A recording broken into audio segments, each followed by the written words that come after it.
Aging vessel lost due to lack of fundamental watertight integrity. This is from the Maritime Executive, and it was published on June the 12th, 2025. The National Transportation Safety Board, or NTSB, is pointing out some of the fundamentals of vessel operations along with the dangers of aging vessels in its latest report.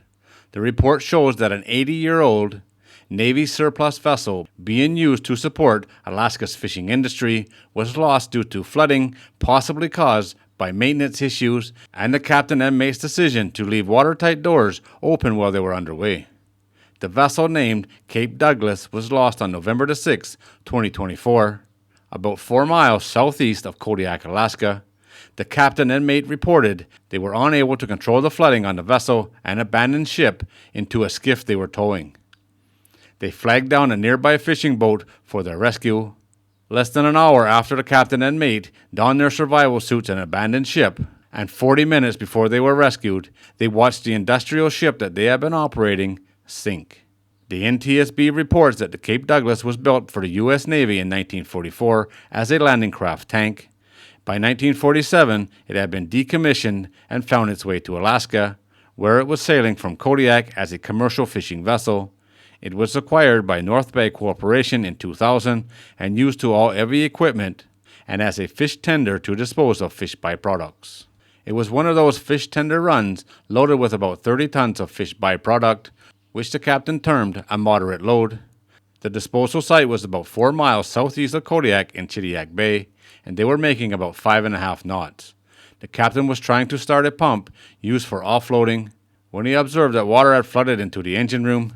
The mate estimated there was about 4 feet of water in the engine room, but the eye water bilge alarm did not sound. The captain later told the NTSB that he did not know when it had last been tested or if it was even functional. The captain told the NTSB investigators he was unable to enter the engine room. He said the water seemed to be coming in awful quick.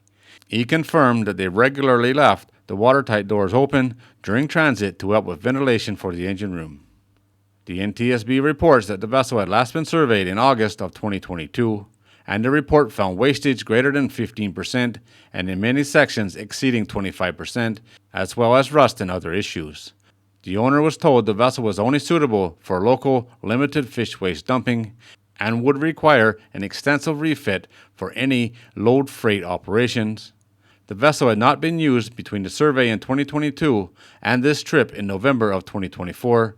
The owner was trying to sell the vessel. The City of Kodiak Harbor Master had raised concerns in April of 2024 over the vessel's seaworthiness. The Harbor Master cited significant marine growth and indications of disrepair. NTSB said the operating company resolved the complaint by providing proof of vessel insurance. The report lists the probable cause of flooding as an undetermined failure in the vessel's deck washdown system.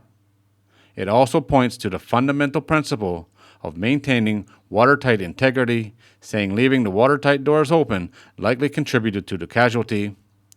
It is another example of an aging vessel used in the fishing industry.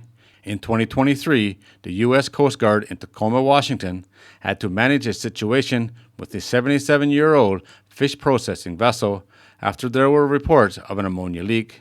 The ship had a long list of violations, and after the leak was addressed, it was listed as a derelict for disposal.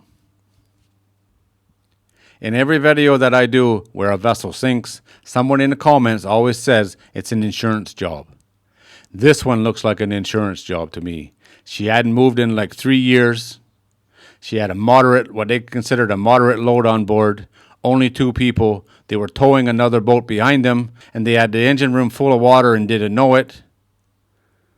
And they left the watertight doors open. Plus, she was 80 years old. Had all kinds of problems, a long list of problems. And the first time she's used in 3 years, she sinks. She was definitely an accident waiting to happen, but this seems very, very suspicious, that's for sure. Either way, the people on board were all rescued, and I guess that's the main thing. They get to go home to their families. But for me, and it's just my opinion, this one looks very, very suspicious. All right, guys, there it is. As always, thanks for watching. If you're new here and you like these kind of videos, don't forget to subscribe before you leave, and I'll see you on the next one.